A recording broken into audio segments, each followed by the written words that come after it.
This is a death scene in South Vietnam. The investigators are still looking into the reason for the crash. People are still bringing in bodies, but the local villagers have come into the crash site and they're absolutely scavenging everything they can take. The horror of the crash, for them at least, seems to have paled. At first, armed Vietnamese soldiers kept the scavengers away from the crash site.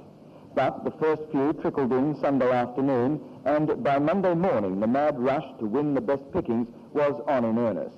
The guards at the scene joined in, despite the fact that the investigators were still looking for vital evidence amongst the wreckage. The Americans are now racing against time to complete their work before everything of importance has been taken away. This scene of horror is made even more gruesome by the sight of whole families scavenging together while the newly found bodies of more orphans are taken away by helicopter. Small children picked up clothes and toys. Mothers ripped suitcases apart.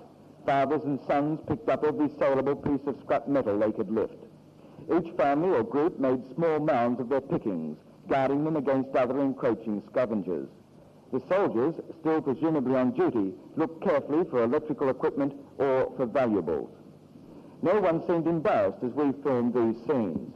None stopped the feverish effort to win what they could from the wreckage in which nearly 200 human beings died on Friday night. The giant scrap heap was a heaven-sent source of a few extra piastres to people who badly needed them. For most, it meant extra food.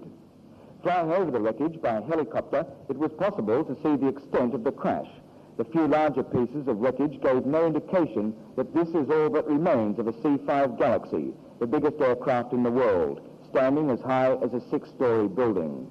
A long scorch mark, littered with rubbish, told the story of how the aircraft hit the ground just short of the runway, bounced across a small river, and finally broke up in swampland. As one ironic American remarked, within a few weeks, all that will remain is the scorch mark.